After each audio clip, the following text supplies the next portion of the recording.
Welcome to learn YouTube channel. आज के series में हम लोग मैथ के टेस्ट 17 का फुल डिटेल सॉल्यूशन देखेंगे। इसमें पहला क्वेश्चन आपका सिंप्लीफिकेशन का है। इसमें 3/2 plus √3 minus 2/2 minus √3 upon 2 minus 5√3। तो सबसे पहले हम क्या करते हैं, यहाँ पे इस दोनों का एलसीएम लेंगे। तो इस दोनों का एलसीएम लेंगे तो क्या हो जाएगा, multiply a plus b into a minus b क्या होता है, a square minus b square. यानी √2 का स्क्वायर करेंगे तो 4 और 3 का स्क्वायर करेंगे तो कितना हो जाएगा, √3 का स्क्वायर करेंगे 3, यानी 4 में से 3 गया तो 1 हो जाएगा। यानी अगर हम इसका एलसीएम लेंगे तो ये पूरा डिटेल क्या हो जाएगा, 1 हो जाएगा। और ये 2 माइनस √3 इससे मल्टीप्लाई होगा तो ये क्या बचेगा, 3 इंटू 2 माइनस √3 माइनस, अगर ये 2 प्लस √3 से मल्टीप्लाई होगा तो क्या हो जाएगा, 2 इंटू 2 प्लस √3 डिवाइड बाय नीचे क्या है 2 माइनस 5√3। अगर हम ऊपर कैलकुलेशन करते तो 3 2 जा 6 माइनस 3√3 माइनस 2 2 जा 4, और ये माइनस के कारण माइनस यहाँ पे प्लस यहाँ पे तो माइनस आ जाएगा 2√3 डिवाइड बाय 2 माइनस 5√3। तो यहाँ पे क्या हो जाएगा, 6 में से 4 जाएगा तो 2 बचेगा, और माइनस 3√3 और माइनस 2√3 तो यानी माइनस 5√3। यानी ऊपर का कैलकुलेशन 2 माइनस 5√3 आ गया और नीचे का कैलकुलेशन 2 माइनस 5√3 पहले से ही था। तो ये दोनों कटेगा तो इस सवाल का जो आंसर आएगा ऑप्शन 1 आ जाएगा। यानी इस सवाल का जो राइट आंसर होगा वो आपका ये 1 हो जाएगा, ये 1। ठीक है, अब नेक्स्ट सवाल देखते हैं। ये बहुत ही बेसिक सा सवाल था। अब नेक्स्ट सवाल देखते हैं। 256 के पावर 0.16 मल्टीप्लाई 256 के पावर 0.09। हम लोग क्या पता है कि ए के पावर n मल्टीप्लाई ए के पावर n रहता है, यानी जब बेस सेम रहता है तो दोनों पावर क्या होता है, जुट जाता है। तो सेम उसी तरह से 256 इसका बेस सेम है तो 256 को 256 रहने देते हैं, और ये दोनों पावर जुटेगा तो ये क्या हो जाएगा, 0.16 और 0.09 जुटेगा तो 0.25 हो जाएगा। और 0.25 को हम लोग क्या लिख सकते हैं, 1/4 लिख सकते हैं ना। यानी इसको अगर हम दशमलव को घटाएं तो 25/100 यानी 1/4 आ जाएगा। और ये 256 16 का स्क्वायर होता है, और 16 क्या होता है, 4 का स्क्वायर। तो इसका मतलब क्या होगा कि ये 4 के पावर 4 हो जाएगा 256 गुने 1/4 पहले से ही है। यानी ये 4 और ये 4 कटेगा तो इस सवाल का आंसर क्या आ जाएगा, 4 आ जाएगा। यानी ऑप्शन नंबर 4 इसका राइट आंसर हो जाएगा। अब नेक्स्ट सवाल देखते हैं। ये सिंप्लीफिकेशन का ही सवाल है। नेक्स्ट, सबसे पहले हम लोग क्या करते हैं, का काम करते हैं। अगर का के साथ मल्टीपल लगा रहे हैं तो क्या करेंगे, तीनों को एक ही साथ हम लोग यूज करेंगे। अगर का के आसपास में कहीं पे डिवाइड का साइन रहे तब हम क्या करेंगे, तब हम तीनों को एक साथ नहीं यूज करेंगे। लेकिन अगर मल्टीपल का साइन है तो हम क्या करेंगे, मल्टीपल और का दोनों को एक साथ हम लोग कैलकुलेशन कर सकते हैं। तो अगर हम यहाँ देखें 17 से कितना बार में कटेगा, 3 बार में कटेगा, 5 से 5 कट जाएगा। यानी ऊपर वाला कैलकुलेशन कितना जाएगा, 7/3 गुने 3 9। यानी ये कैलकुलेशन आ गया 7/9 माइनस 1/3 अपॉन, यहाँ पर अगर हम देखेंगे तो 7 से ये 4 बार में, और ये 5 से 5 कट जाएगा। यानी 4 दूनी 8/9 माइनस 2/3। यानी ऊपर अगर हम 9 एलसीएम लेंगे तो क्या बचेगा, 7 माइनस 3 अपॉन 9। अगर हम नीचे एलसीएम लेंगे इसमें तो क्या बचेगा, 8 माइनस 6। यानी ये 9 से 9 कट जाएगा, ऊपर 7 में से 3 गया 4 और नीचे 8 में से 6 गया 2, यानी 4/2। इस सवाल का जो राइट आंसर होगा 2, ऑप्शन नंबर 3 इसका राइट आंसर हो जाएगा। अब नेक्स्ट सवाल देखते हैं। 1 2 3 4 के अनुपात में 4 संख्या, उन संख्या का योग 16 है। अनुपात में योग कितना हो रहा है, 4 3 7 दोनों 1 10। अनुपात में योग 10 हो रहा है, और ये 10 का वैल्यू कितने दिया गया, 16 दिया गया है। तो क्या चीज़ पूछ रहा है, पहली और चौथी संख्या के योग। तो पहली संख्या 1 है और चौथी संख्या 4 है, इसका योग अनुपात में कितना हो रहा है, 5। यानी जब 10 का वैल्यू 16 तो 5 का वैल्यू कितना हो जाएगा, यानी आधा हो रहा है तो यहाँ भी हम लोग आधा कर दे 8। इस सवाल का जो राइट आंसर होगा ऑप्शन नंबर 2 हो जाएगा। अब नेक्स्ट सवाल देखते हैं। किसी भिन्न के अंश और हर का जो अनुपात है 2:3 है। यानी अंश अगर 2x है तो हर कितना हो जाएगा, 3x हो जाएगा। यदि अंश में 6 घटाया जाए, यानी अगर हम अंश में 6 घटा देते हैं तब जो परिणाम आता है, परिणाम वो क्या होता है, परिणाम वह भिन्न है जिसका मान प्रारंभिक भिन्न का 2/3, प्रारंभिक भिन्न तो 2/3 था, इसका 2/3 जो होता है वो होता है। जब हम लोग 2x और 3x में जब हम लोग अंश में 6 घटा देते हैं तब जो मान प्राप्त होता है वो प्रारंभिक भिन्न 2/3 का 2/3 प्राप्त होता है। तो यहाँ से हम कैलकुलेशन करेंगे 2x minus 6/3x is equal to 4/9, 2 दूना 4/9 हो जाएगा। अब यहाँ से ये 9 ऊपर मल्टीप्लाई होगा तो 18x minus 54 is equal to, ये अगर 3x इधर मल्टीप्लाई हो तो 12x, यानी 18x में से 12x जाएगा तो 6x बचेगा इज इक्वल टू 54। तो x इज इक्वल टू कितना हो जाएगा 9। जब x इज इक्वल टू 9 आ गया तो हमें क्या चीज़ पूछ रहा है यहाँ पे, प्रारंभिक भिन्न का अंश क्या होगा। तो अंश हम लोग 2 माने थे ना, 2x ना, तो x का वैल्यू 9 तो 2x का वैल्यू 18। ऑप्शन नंबर 2 इसका राइट आंसर हो जाएगा।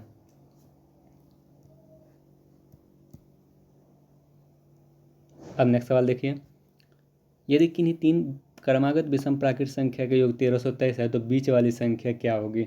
यानी हमें बीच वाली संख्या निकालना है और लगातार विषम प्राकृत संख्या का योग कितना दिया गया 1323। बीच वाली संख्या मतलब क्या, हमें औसत निकालना है। बीच वाली संख्या मतलब हमें औसत निकालना है। तो 1323 टोटल योग है और टोटल 3 संख्या, अगर हम इसको 3 से डिवाइड करेंगे तो औसत आ जाएगा, और जो औसत आएगा वही तो बीच वाली संख्या होगा ना। तो इसका मतलब जो बीच वाली संख्या होगा 441। ऑप्शन नंबर 2 इसका राइट आंसर हो जाएगा। अब नेक्स्ट सवाल देखते हैं, एक व्यक्ति अपने आय का 1/4 भाग खाने पर और 2/3 भाग घर के किराया पे, तो टोटल कितना खर्च करें। 1/4 खाने पे, 2/3 घर के किराए पे, टोटल कितना खर्च हो जाएगा। 12 एलसीएम 4 से 3 बार में और 3 से 4 बार में, तो 4 में 8, यानी 11/12 भाग जो है वो खर्च हो रहा है। 11/12 भाग खर्च हो रहा है। तो शेष कितना बचेगा, शेष बचेगा 1/12। और ये शेष भाग के बारे में क्या बोला है, शेष जो 630 रुपये है, यानी 1/12 का वैल्यू अगर 630 है तो एक का वैल्यू कितना हो जाएगा 630 गुने 12। यहाँ पे पूरा कैलकुलेशन अभी नहीं करना है। अगर हमें पूछता टोटल धनराशि कितना है तब हम लोग 630 गुने 12 तब हम गुना करके डायरेक्ट टोटल धनराशि निकाल सकते थे। लेकिन यहाँ पे क्या पूछा गया है, यहाँ पे आपसे पूछा गया है कि उसके घर का किराया क्या है। तो टोटल उसका जो आय था वो 630 गुने 12 और घर का किराया यानी 2/3 भाग घर के किराए पे खर्च कर रहा था। तो इसका हम लोग क्या करेंगे 2/3 निकालेंगे। ठीक है, 3 से ये 4 बार में, 4 दूनी 8, अगर हम 8 को इससे मल्टीप्लाई करेंगे तो 8 के 24, 2 बचेगा, 48 2 50, यानी 5040। ऑप्शन नंबर 1 इसका राइट आंसर हो जाएगा। अब नेक्स्ट सवाल देखते हैं, किसी संख्या को 899 से भाग देने पर 63 शेष बचता है, यदि उसी संख्या को 29 से भाग देंगे तो शेषफल क्या होगा। अगर 899 का मल्टीपल 29 है तो कुछ नहीं करना है, डायरेक्ट आप शेष में ही 29 से भाग दे दीजिए। अगर ये शेष 63 में 29 से भाग देंगे तो 29 दूना 58, यानी कितना शेष बच जाएगा 5। इस सवाल का जो राइट आंसर हो जाएगा ऑप्शन नंबर 2 हो जाएगा। ठीक है, अब नेक्स्ट सवाल देखते हैं, किसी वस्तु के मूल्य में 10% की कमी की गई, उस घटे हुए मूल्य को मूल्य पर लाने के लिए कितने प्रतिशत बढ़ोतरी करनी होगी। यानी एक वस्तु के मूल्य में 10% का कमी की गई, इसका मतलब क्या हुआ, पहले वस्तु का मूल्य 100 रुपया था तो अब क्या किया गया है 10% कमी यानी 90 कर दिया गया है। ठीक है, अब क्या बोला जा रहा है क्वेश्चन, इसको अगर हम मूल पे ले जाएंगे यानी 90 को अगर हम फिर 100 बनाएंगे तो हमें कितना का बढ़ोतरी करना पड़ेगा, 10 का बढ़ोतरी करना पड़ेगा, कितना में 90 में। तो प्रतिशत निकालने के लिए हम क्या करेंगे 100 से गुना कर देंगे, 1 जीरो से 1 जीरो कट जाएगा, यानी 100/9 प्रतिशत वृद्धि करनी पड़ेगी, 11.1/9 प्रतिशत वृद्धि। ऑप्शन नंबर 2 इसका राइट आंसर हो जाएगा, 11.1/9 प्रतिशत की वृद्धि करनी होगी। अब नेक्स्ट सवाल देखते हैं, किसी विद्यालय में कुल विद्यार्थियों का 60% लड़के हैं और लड़कियों की संख्या 972 है, तो उस विद्यालय में कुल कितने लड़के हैं। यानी 60% लड़का है तो जो बाकी 40% बच गया वो लड़की होगा, 40% गर्ल हो जाएगा, और लड़की की संख्या कितना देगा 972, यानी ये 40% का वैल्यू कितना देगा 972, तो 1% का वैल्यू कितना हो जाएगा 972/40। तो क्या चीज़ पूछ रहे हैं, अगर उस विद्यालय में टोटल छात्र का संख्या पूछता तो हम लोग 100% का वैल्यू निकालते हैं, लेकिन यहाँ पे टोटल छात्र का संख्या नहीं पूछ के लड़का का संख्या पूछा गया, तो लड़का 60% था ना, तो 60% का वैल्यू हम लोग निकालेंगे। तो 60% का वैल्यू कितना हो जाएगा 972/40 गुने 60। जब 1% का वैल्यू 972/40 तो 60% का वैल्यू 972/40 गुने 60, यानी इसका अगर हम कैलकुलेशन करते हैं तो 20 से 2 बार में, 20 से ये 3 बार में, फिर यहाँ पे 3 से देखें तो 3 से 3 बार में, 3 अच्छा 324 बार में, यानी 24 तिया 72, 3 तिया 9। 1 मिनट, ये 2 से, सॉरी,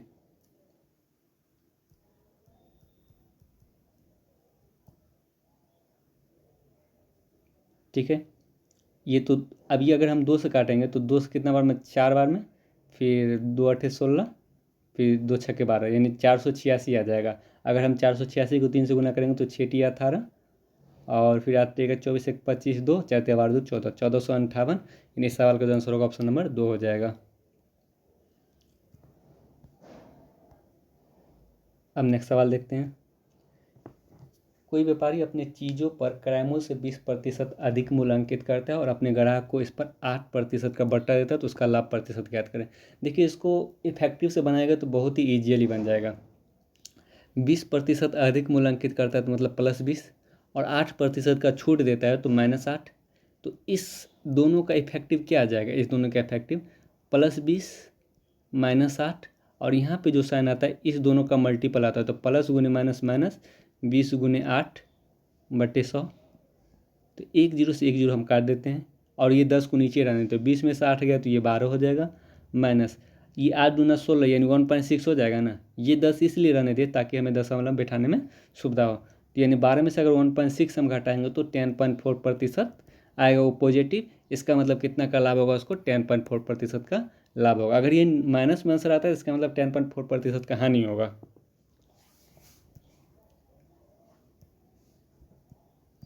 अब नेक्स्ट सवाल देखिए। यदि किसी वस्तु का छपा हुआ मूल्य 900 रुपया है, लेकिन एक खुदरा व्यापारी इसको 40% भत्ते पर खरीद कर 900 रुपया में बेच देता है, तो खुदरा व्यापारी का प्रतिशत लाभ ज्ञात करें। देखिए, अगर इस सवाल को अगर आप 900 लेकर बनाइएगा तो भी आपका सही वही आंसर आएगा, लेकिन 900 लेकर बनाने पे क्या होगा, कैलकुलेशन थोड़ा सा मतलब टफ हो जाएगा, थोड़ा सा कैलकुलेशन बड़ा हो जाएगा। तो हम क्या करते हैं, हम क्रय मूल्य को 100 मान लेते हैं, यानी उसका जो छपा हुआ मूल्य है वो 100 मान लेते हैं। ठीक है, 900 के बाद हम क्या मान लें, छपा हुआ मूल्य 100 मान लेते हैं, क्योंकि प्रतिशत यहाँ पे हमें प्रतिशत ही निकालना है, तो हम 100 पर भी निकालेंगे तो प्रतिशत वही आएगा। ठीक है, अगर छपा हुआ मूल्य 100 रुपया है तो 40% बट्टा पे खरीदा, इसका मतलब जो क्रय मूल्य होगा वो कितना हो जाएगा, 60 रुपया हो जाएगा। 40% छूट पे अगर हम खरीदें, फिर खरीद के इसे 900 रुपये में बेच देता है, इसका मतलब ये 100 रुपये में ही बेच देता है, यानी विक्रय मूल्य कितना आ जाएगा, 100 आ जाएगा। ठीक है, तो क्या चीज़ पूछ रहे हैं, खुदरा व्यापारी का कितना प्रतिशत लाभ होगा। तो कितना लाभ कमाएगा खुदरा व्यापारी, यहाँ से 40 रुपये लाभ कमाएगा, कितना में, 60 में, गुने 100, यानी 20 से 2 बार में, 20 से 3 बार में, यानी 200/3, 66.2/3% का लाभ कमाएगा। यानी इसका जो आंसर होगा ऑप्शन नंबर 3 हो जाएगा, 66.2/3। तो इस सवाल को अगर 900 लेकर भी बनाइएगा तो भी 66.2/3 ही आएगा, लेकिन ये हुआ कि कैलकुलेशन थोड़ा सा ज़्यादा करना पड़ेगा। अब नेक्स्ट सवाल देखते हैं। कौन सी धनराशि साधारण ब्याज के 6 महीने में, यानी जो समय दिया गया है वो 6 महीना, और समय हमेशा साल में रखना है, यानी 6/12 साल, यानी 1/2 साल समय हो गया। 4% की दर से, यानी दर जो दिया गया है वो 4% दिया गया है, और ब्याज जो है वो कितना दिया गया है, 150 दिया गया है। इन्हें हमें मूलधन निकालना है, तो मूलधन बराबर क्या होता है, ब्याज गुने 100, यानी ब्याज 150 गुने 100 बट्टा दर गुने समय, दर 4 और समय कितने, 1/2, इन 2 से ये 2 बार में कटेगा, 2 से ये 75 बार में कट जाएगा, यानी 75 गुने 100, 7500। इस सवाल का जो राइट आंसर होगा ऑप्शन नंबर 2 हो जाएगा। अब नेक्स्ट सवाल देखते हैं। एक व्यक्ति ने 12 वस्तुएं 12 रुपये में खरीद कर, यानी 12 वस्तु टोटल को 12 रुपये में खरीदा, तो इसका मतलब एक वस्तु का जो CP आएगा, एक वस्तु का क्रय मूल्य, वो कितना हो जाएगा, 1 रुपया। 12/12 1 रुपया। 1 रुपये में खरीद कर, एक वस्तु को 1 रुपये में खरीद कर 1.25 रुपये प्रति वस्तु की दर से बेच देगा, यानी एक वस्तु का जो विक्रय मूल्य आ जाएगा वो कितना गया, 1.25 आ गया। एक वस्तु का क्रय मूल्य 1 रुपया और एक वस्तु का विक्रय मूल्य 1.25, तो कितना का लाभ कमा रहा है, 0.25 का लाभ कमा रहा है। कितना में, 1 में, गुने 100, यानी जो लाभ प्रतिशत होगा वो 25%। ऑप्शन नंबर 2 इसका राइट आंसर हो जाएगा। अब नेक्स्ट सवाल देखते हैं।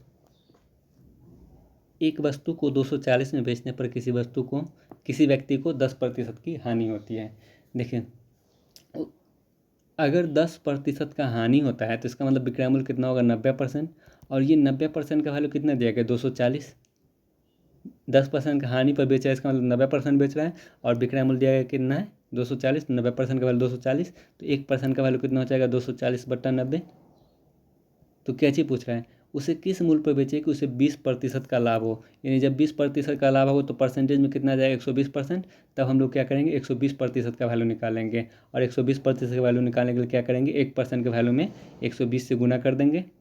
यहाँ से अगर हम कैलकुलेशन करते हैं तो 30 से 3 बार में, 30 से 4 बार में, फिर ये 3 से कितना बार में, 80 बार में, यानी 80 × 4 320। इस सवाल का जो आंसर होगा ऑप्शन नंबर 4 320 हो जाएगा।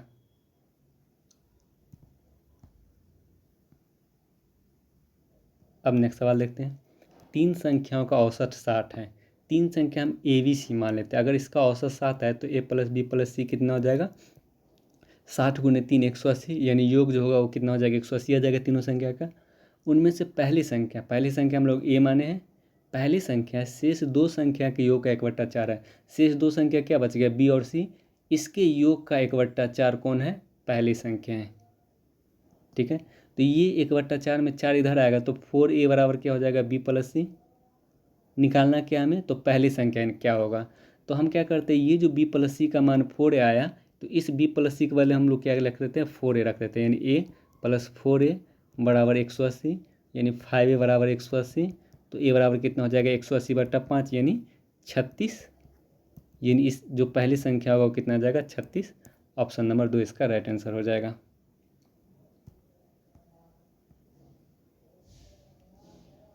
अब नेक्स्ट सवाल देखते हैं।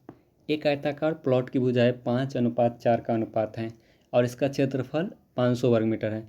तो आयत के जो भुजा का अनुपात है वो 5x/4x है। तो आयत का क्षेत्रफल क्या होता है, लंबाई गुने चौड़ाई। यानी 5x × 4x बराबर कितना दिया गया, 500 दिया गया है। तो यानी यहाँ से 5 से काटेंगे तो ये 100 बार में, और फिर ये 4 से काटेंगे तो कितना बार में, 25 बार में।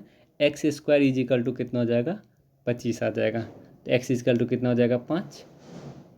तो क्या चीज़ पूछ रहा है, प्लॉट का परिमाप। यानी आयत का परिमाप क्या होता है, 2 × लंबाई प्लस चौड़ाई। यानी 2 × लंबाई कितना है, 5x, और चौड़ाई है 4x, यानी 5×4 9x हो जाएगा।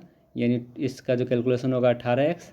यानी x के बदले में कितना, 5, यानी 18×5 = 90। यानी जो परिमाप आएगा वो 90 मीटर। Option number 3। अब नेक्स्ट सवाल देखते हैं। किसी घर के भुजाओं का जो अनुपात है 1:2:3 है। तो भुजा का अनुपात 1:2:3 है। यानी x लंबाई x, चौड़ाई 2x और ऊंचाई 3x है। और जिसका पृष्ठीय क्षेत्रफल 88 वर्ग मीटर है। तो कमरा का जो पृष्ठीय क्षेत्रफल होगा, यानी घनाभ का पृष्ठीय क्षेत्रफल क्या होता है, 2 × LB + BH + HL। 2 × LB + BH + HL। 2 LB, यानी LB को गुना करेंगे तो कितना आ जाएगा, 2x² प्लस BH को गुना करेंगे तो 6x² प्लस HL को गुना करेंगे तो 3x²। और पृष्ठीय क्षेत्रफल कितना देगा, 88। यानी 2 से कितना बार में कटेगा, 44 बार में। यानी 6 2 8 3 11, 11x² = 44। तो x² कितना हो जाएगा, 4। तो x कितना हो जाएगा, 2। x का मान जब 2 आ गया तो इसका मतलब पहला भुजा 2, दूसरा भुजा 2 दूनी 4, और तीसरा भुजा 3 दूनी 6। ठीक है, लंबाई 2, चौड़ाई 4 और ऊंचाई 6। तो घनाभ का आयतन बराबर क्या होता है, लंबाई गुने चौड़ाई गुने ऊंचाई। यानी 4 दूना 8 छके 48 घन सेंटीमीटर उसका आयतन आ जाएगा। Option number 3।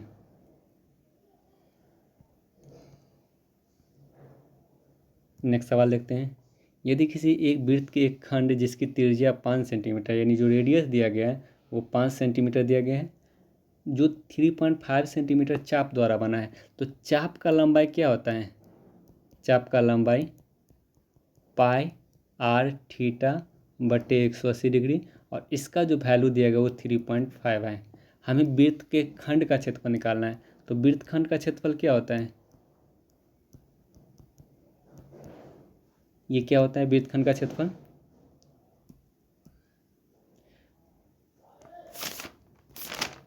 πr²θ/360। ठीक है, तो πr²θ/360 होता है ना, इसको आप ब्रेक कीजिए। पाई, ये r² है तो एक r को रहने देते हैं और एक आर को हम लोग बाद में यूज करते हैं, ठीक है। और इसको भी ब्रेक करते हैं। 360 को हम लोग क्या लिखते हैं, 180 और गुने 2 लिख सकते हैं, ठीक है। अब यहाँ पे एक चीज़ गौर कीजिएगा, पाई आर थीटा बटा 180, इसका जो वैल्यू दिया गया वो 3.5 दिया गया है, मल्टीप्लाई आर के बदले में कितना दिया गया 5/2, यानी कितना हो जाएगा 25 अब 5 3 15 2 17 यानी 17.5/2 यानी 8.75, यानी वृत्तखंड का क्षेत्रफल आ जाएगा 8.75, ऑप्शन नंबर 2 हो जाएगा, ठीक है। चाप का लंबाई क्या होता है, एक बार फिर से सवाल को समझ लेते हैं। चाप का लंबाई होता है पाई आर थीटा बटे 180 और इसका जो मान दिया गया वो 3.5 दिया गया है। हमें वृत्तखंड का क्षेत्रफल निकालना है। वृत्तखंड का क्षेत्रफल क्या होता है, पाई आर स्क्वायर थीटा बटे 360। इसको अब ब्रेक कीजिए, पाई आर थीटा बटे 180 ये लिख लिए। अब एक जो आर बच गया इसको हम यहाँ पे लिख लिए, और 360 को हम लोग क्या लिखेंगे 180 गुने 2, और ये पाई आर थीटा बटे 180 इसका मान दिया गया 3.5, और यहाँ पे त्रिज्या का मान 5 और ये 2 था यहाँ पे, तो सॉल्व करेंगे तो 8.75 आ जाएगा। यानी इसका मतलब जो वृत्तखंड का क्षेत्रफल आएगा वो 8.75 इस सवाल का राइट आंसर हो जाएगा। अब नेक्स्ट सवाल देखते हैं। ए बी किसी काम को 72 दिन में, यानी ए प्लस बी किसी काम को मिलकर कितना दिन में कर रहा है 72 दिन में, और बी प्लस सी उसी काम को कितने दिन में कर रहा है 120 दिन में, और सी प्लस ए उसी काम को कितने दिन में कर रहा है 90 दिन में। जब तीनों मिल के काम करेगा तो 2 बार बी आ रहा है, 2 बार ए आ रहा है, 2 बार सी आ रहा है, तो हम 2 कॉमन ले लेते हैं, ए प्लस बी प्लस सी। हम इसके एक दिन के काम का भाग निकाल लेते हैं, 1/72 प्लस 1/120 प्लस 1/90। तो यहाँ पर अगर हम 360 एलसीएम आ जाएगा, 72 से 5 बार में, और 120 से 3 बार में, और 90 से 4 बार में, यानी 5 4 9 3 12 बट्टा 360, यानी 12 3 36 1/30। और ये जो 2 है वो कट के अगर इधर आएगा तो 30 गुने 2 यानी 1/60 आ जाएगा ना। एक दिन के काम का भाग अगर 60 आ गया तो टोटल काम को कितना दिन में करेगा 60 दिन में करेगा। तो इस सवाल का जो राइट आंसर होगा वो 60 दिन हो जाएगा।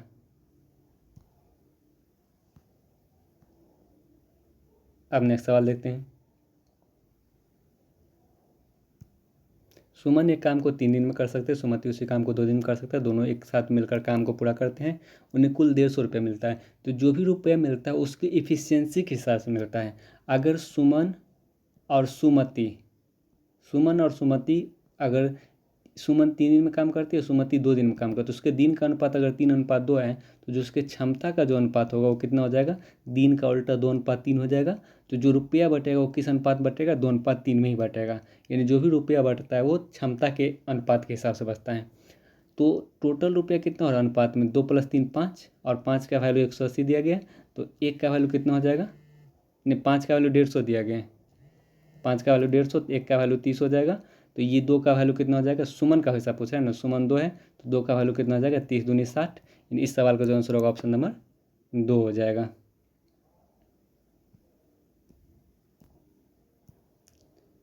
अब नेक्स्ट सवाल देखते हैं। एक रेलगाड़ी 45 किलोमीटर प्रति घंटे की गति से चल रही है, तो 4/5 किलोमीटर की दूरी को कितना सेकेंड में तय करेगी। यानी समय निकालना है, तो समय बराबर क्या होता है डिस्टेंस बाय स्पीड, और डिस्टेंस कितना दिया गया 4/5 किलोमीटर, और स्पीड कितना दिया गया 45 किलोमीटर पर आवर, यानी बटे 45 हो जाएगा। और ये जो समय आएगा वो घंटा में आएगा, क्योंकि हम यहाँ पे किलोमीटर प्रति घंटा लेकर बना रहे हैं सवाल को, लेकिन हमें जो आंसर निकालना है वो सेकेंड में निकालना है। तो हम घंटा को अगर सेकेंड में बदलना है तो हम क्या करेंगे, उसको 3600 से गुना कर देंगे, ठीक है। 9 से ये 5 बार में, और 9 से ये 4 बार में, 9 चौका 36, और ये 100 को हम लोग अलग से लिख लेते हैं, ठीक है। और ये 25 गुने 4 100 हो जाएगा। तो कितना देर लगेगा, 4 यहाँ पे 4 यहाँ पे 4 यहाँ पे, 4 चौके 16 चौके 64 सेकेंड। यानी इस सवाल का जो आंसर होगा ऑप्शन नंबर 2 हो जाएगा। अब नेक्स्ट सवाल देखते हैं। अब ग्राफ से सवाल है ये सब। पहला सवाल है 2004 और 2008 तक बिक्री में औसत वृद्धि क्या है। यानी देखिए 3 चीज़ दिया गया, पहला बिक्री का है, उसके बाद व्यय का है, उसके बाद पूंजी का है। यानी ये जो पहला वाला है वो बिक्री का है, ये व्यय का है, और ये पूंजी का है। हालांकि इसके जो कलर करने में थोड़ा सा, जब स्कैन करते वक्त इसका जो कलर है थोड़ा सा चेंज हो गया था, लेकिन इसको ध्यान दीजिएगा, जो पहला वाला है, ये जो पहला वाला लाइन ये किसका है, बिक्री का। दूसरा वाला जो लाइन है वो व्यय का है, और तीसरा वाला लाइन जो है वो पूंजी का है, ठीक है। इसको हम लोग कैसे बनाएंगे वो देखते हैं। सवाल क्या चीज़ बोला गया है, 1 मिनट। सवाल बोला गया 2004 से 2008 तक बिक्री में औसत वृद्धि दर क्या थी। 2004 से 2008 में तो बिक्री पहला वाला है। देखिए 2004 में बिक्री था 400 और उसके बाद हुआ 500, यानी 100 का वृद्धि हुआ। हमें हर जगह वृद्धि निकालना है। उसके बाद ये 300 हो गया, यानी यहाँ पे 500 से 300 हो गया, यानी 200 का कमी हो गया 2005 से 2006 में। फिर देखिए 300 से ये फिर 500 हो गया, यानी फिर 200 का वृद्धि हो गया। अब ये 500 से फिर ये 800 हो गया। इसका मतलब क्या हुआ, 500 700 यानी 300 का वृद्धि हुआ। तो ओवरऑल कितना का वृद्धि हुआ, ये 200 माइनस में प्लस में कट जाएगा। इन ओवरऑल 300 प्लस 100 400 का वृद्धि हुआ। कितना में, कितना साल में, 5 साल में, 1 2 3 4 5 साल में। अगर हम इसको डिवाइड करेंगे तो 80 का वृद्धि औसत हुआ। इन औसत कितना का वृद्धि हो रहा है, 80 का वृद्धि हो रहा है बिक्री में। इन इस सवाल का जो आंसर होगा वो 80 हो जाएगा। ठीक है, अब नेक्स्ट सवाल देखते हैं। नेक्स्ट सवाल है, किस वर्ष लाभ का पूंजी से अनुपात अधिकतम था। यानी लाभ और पूंजी का अनुपात अधिकतम किस वर्ष था। और लाभ के बारे में बोला गया, लाभ जो है वो बिक्री माइनस व्यय है, यानी पहला वाला बिक्री दूसरा माइनस व्यय। अगर हम 2004 का लाभ का बात करें तो 2004 में 400 बिक्री था और व्यय 300 था, तो कितना का लाभ हो जाएगा, बिक्री माइनस व्यय यानी 100 का लाभ हो जाएगा। ठीक है, तो लाभ किस वर्ष अधिकतम था। तो इस तरह का सवाल जब भी है, यानी लाभ और पूंजी का अनुपात निकालना है ना, तो हम केवल और केवल ऑप्शन को ही चेक करेंगे। ऑप्शन में 2008 5 6 7 दिया गया है। ऑप्शन किसके किसके बारे में दिया गया है, 2008 के बारे में, 2005 के बारे में, 2006 के बारे में और 2007 के बारे में दिया गया है। ठीक है, तो सबसे पहले हम 2005 का लाभ देख लेते हैं। 2005 में कितना, यानी बिक्री 500 और व्यय 400, तो 100 का लाभ हो रहा है 2005 में। और पूंजी कितना है, पूंजी है आपके पास ये 150 के अप्रॉक्स में, यानी 100/150, यानी 2/3 आ रहा है लाभ और पूंजी का अनुपात, लाभ और पूंजी का अनुपात। ठीक है, अधिकतम अनुपात हमें निकालना है। अब 2006 का अगर हम बात करें 2006 में, तो 2006 में क्या हो रहा है कि 300 रुपया यहाँ पे आपका पास बिक्री आ गया और 400 रुपया आपके पास व्यय आ गया। तो बिक्री माइनस व्यय करेंगे तो यहाँ पे हानि हो जाएगा। तो जब ये हानि हो रहा है तो इसको हम चेक ही नहीं करेंगे, क्योंकि लाभ का अनुपात अधिकतम पूछ रहा है ना। तो 2006 में हानि हो रहा है। अगर 2007 का बात करें, 2007 में भी हानि हो रहा है, क्योंकि व्यय ज़्यादा है, तो 2007 को भी हम लोग नहीं चेक करेंगे। अगर 2008 का बात करें तो 800 रुपया बिक्री, 700 रुपया व्यय, तो 100 रुपया लाभ हो रहा है और 200 रुपया क्या दिया गया, पूंजी दिया गया है, यानी 1/2 यहाँ पे लाभ और पूंजी का अनुपात आ रहा है। तो सबसे अधिकतम कितना हो रहा है, ये 1/2 यानी 0.5 हो रहा है और ये 2/3 यानी 0.6666 हो रहा है। तो सबसे अधिकतम 2005 में, इस सवाल का जो आंसर होगा 2005 हो जाएगा। अब नेक्स्ट सवाल देखते हैं।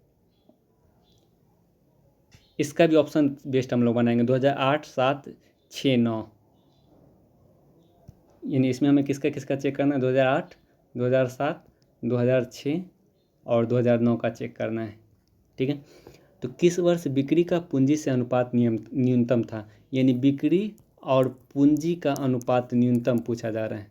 ठीक है, बिक्री और पूंजी का अनुपात न्यूनतम। तो अगर हम 2008 का बात करें, 2008 में बिक्री पहला वाला है, यानी बिक्री 800 और पूंजी कितना है, पूंजी आपका ये 200 300, पूंजी आपका 300 और 200 के बीच में है, यानी 250 है। यानी अगर यहाँ पे हम कैलकुलेशन करेंगे तो कितना हो जाएगा, 16/5, यानी ये 3.2 आ जाएगा। ठीक है, 2008। ये 2007 है। 2007 का अगर हम बात करें तो 2007 में ये भी 250 है और इसका जो बिक्री है, बिक्री कितना है, बिक्री आपका 500 है। तो यहाँ पे कितना हो जाएगा, 2 हो जाएगा, अनुपात इसका 2 हो जाएगा। 2006 का बात करें तो 2006 में पूंजी कितना है, 100 और 200 के बीच में, यानी 150 है और पूंजी 150 है और बिक्री कितना है इसमें 300 है। तो यहाँ भी जो अनुपात आएगा वो 2 हो जाएगा। अगर 2009 का बात करें तो 2009 तो ऑप्शन में है ही नहीं, तो यानी सबसे न्यूनतम 2009 तो है ही नहीं। सबसे न्यूनतम जो है वो 7 और 6 दोनों ऑप्शन दे रहा है। तो यहाँ पे कोई 2007 या 6 दोनों का बराबर है, तो दोनों 2007 या 6 में से कोई एक ऑप्शन होगा यहाँ पे जो न्यूनतम होगा, या तो 2007 का होगा या तो 2006 का होगा। इन इस सवाल का जो आंसर होगा वो 2007 और 2006 दोनों सही होगा इस सवाल का आंसर। तो आज का सेशन ये समाप्त होता है।